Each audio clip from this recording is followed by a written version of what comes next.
para sahabat sehat, jumpa kembali dengan saya, Dr. Pua dari Kota Malang.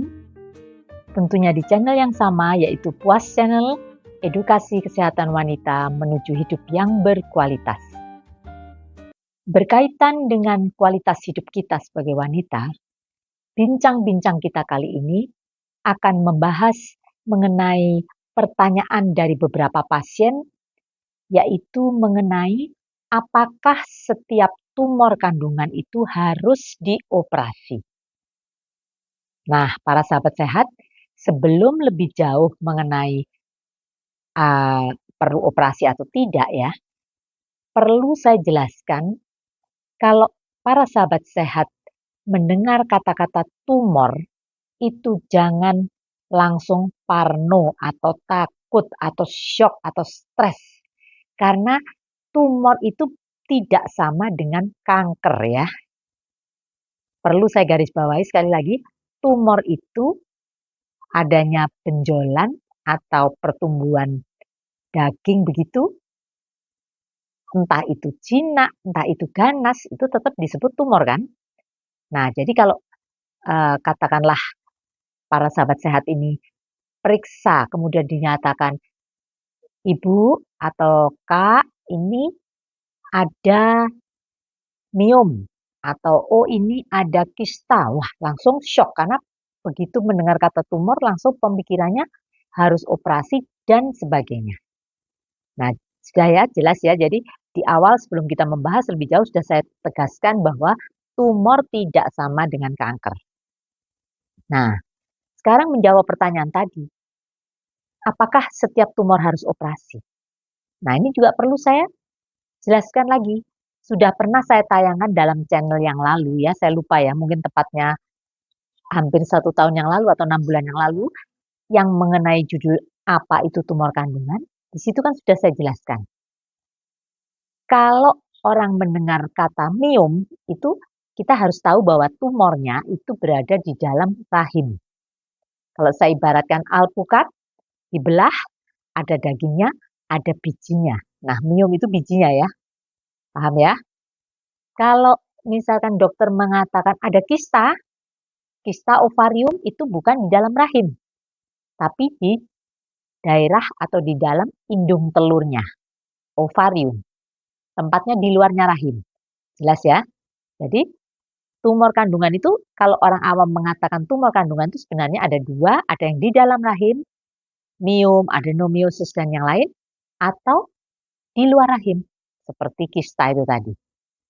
Nah, kalau kita sudah tahu ini, jadi ada tempatnya berbeda, jenisnya pun ada yang jinak, ada yang ganas. Nah, sekarang kalau bertanya apakah itu perlu dioperasi atau tidak, sebenarnya ada beberapa hal yang mempengaruhinya. Yang pertama tentunya jenis tumornya, dia jinak atau ganas. Ya. Yang kedua ukurannya berapa senti. Baru minggu kemarin ada seorang gadis umur 18 tahun datang ke saya sambil nangis. Dokter, saya didiagnosa ada kista. Berapa senti dia ukurannya? 3 senti. Nah, kalau 3 senti itu termasuk dalam kriteria kista fungsional ya. Tidak perlu dioperasi. Bisa hilang sendiri. Nah ya, jadi jelas ya. Jadi tergantung dari jenisnya, ukurannya, gejala yang ditimbulkannya. Apakah mengganggu, menyebabkan perdarahan haid yang nggak karu-karuan? Saya jelaskan dalam PUA yang lalu ya, PUA karena palem, tahu ya palem kan, polip, adenomyosis, leiomioma, malignansi. Ya, PUA karena palem sudah saya jelaskan. Jadi sekali lagi, kalau ngomong masalah tumor perlu dioperasi atau tidak, ini tergantung tadi gejalanya ini mengganggu banget nggak? Perdarahan nggak? Nyeri hebat nggak? Gangguan fungsi berkemih nggak? Gangguan buang air karena tertekan tumornya atau tidak? Ya, jadi sekali lagi harus diteliti satu persatu. Nggak bisa disamaratakan. Nah, itu tetangga saya umurnya juga masih muda. Dioperasi. Ternyata hasil PA-nya ganas, katakanlah gitu ya. Beda lagi ya. Jadi sekali lagi para sahabat sehat jangan kesusu parno. Periksalah dengan teliti, maksud saya silahkan ada konsultasi dengan dokter yang Anda percayai siapa, terus dipertimbangkan. Dokter memutuskan operasi itu pun banyak pertimbangan. usia pasien berapa. Nah, kalau pasiennya seperti tadi, pasien saya masih gadis umur 18 tahun, dibandingkan dengan seorang ibu yang umurnya mungkin sudah 51 tahun.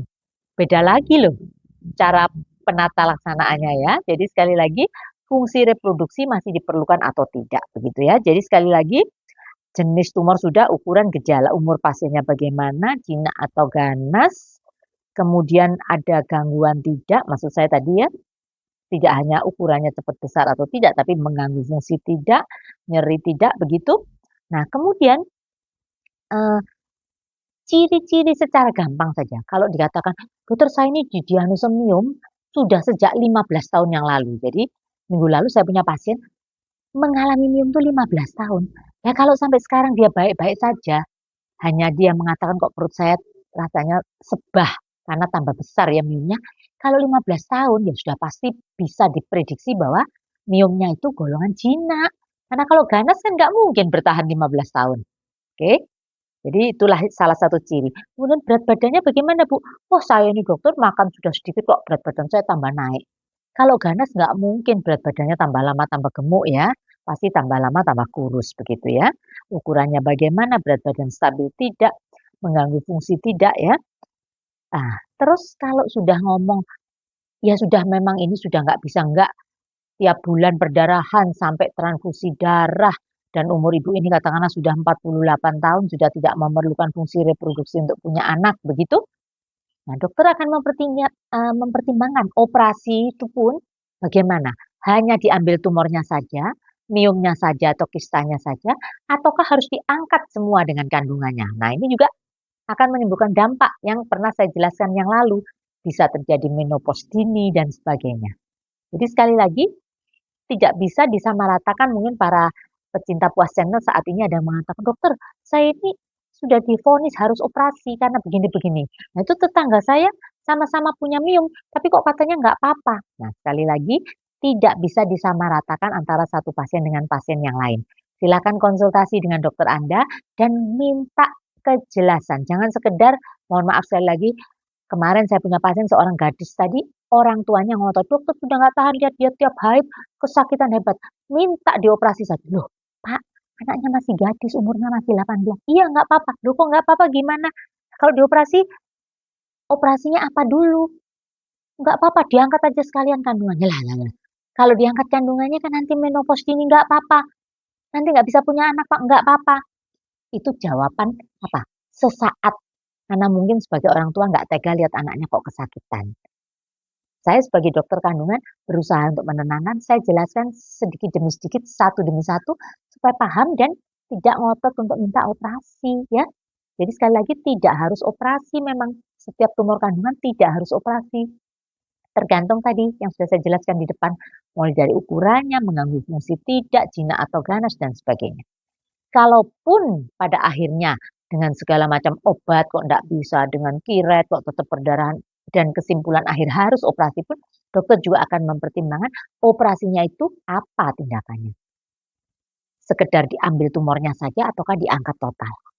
Kemudian cara operasinya juga ada yang memang dibuka perutnya, laparotomi, atau dengan lubang atau seten kecil yang disebut dengan laparoskopi, diteropong ya, pernah dengar ya. Jadi operasi kista sayetannya cuma 1 cm di 3 titik begitu.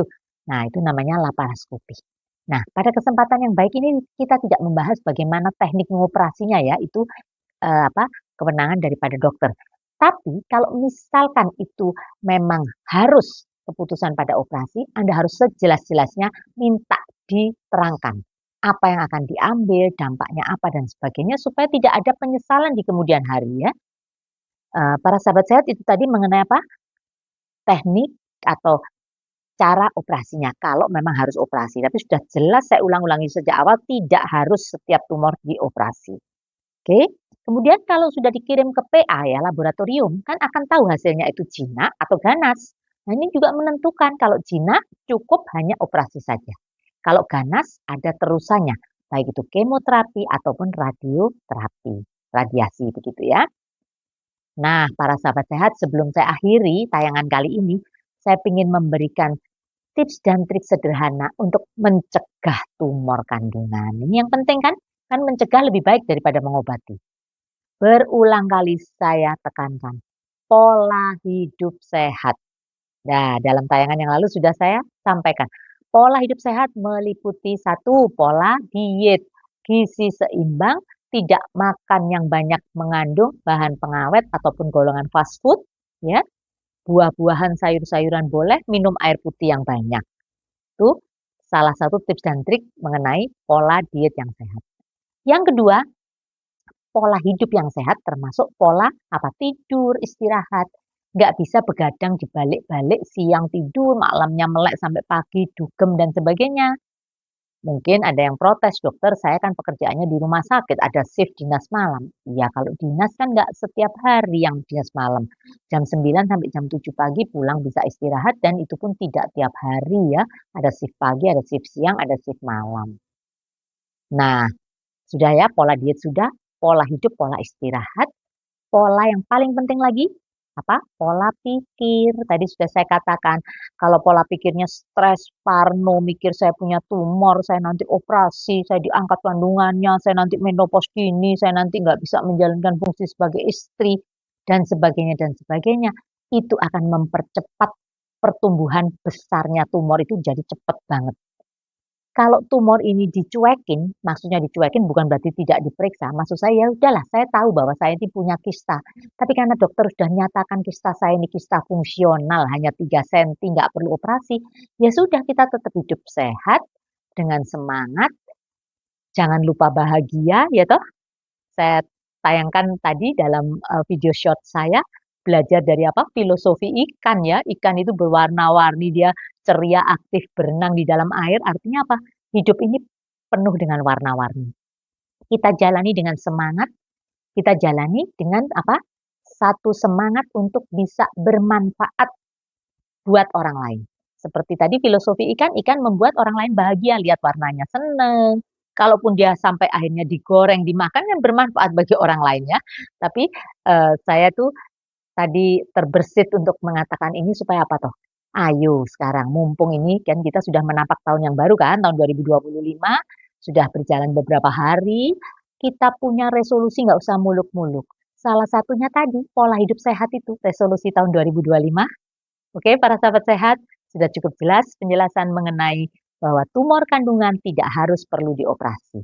Perlu dikonsultasikan, perlu dijelaskan, perlu diintervensi mulai dari yang sekonservatif mungkin dan kata operasi itu merupakan solusi terakhir bila terapi konservatif tidak berhasil. Oke, kalau ada yang kurang jelas silakan Anda menulis di kolom komen, saya akan berusaha menjawabnya. Kalau ada rasa ini tayangan ini ada manfaatnya, mau di-share kepada teman silahkan. Silahkan like, subscribe, dan share. Kalau Anda pengen salah satu daripada pola hidup sehat yang saya katakan tadi juga pola pikir, Anda perlu untuk healing, untuk refreshing, boleh Anda ikuti di channel YouTube saya satunya Pualip Family, keseruan bersama dengan keluarga. Oke, salam sehat selalu, tetap semangat, jangan lupa bahagia.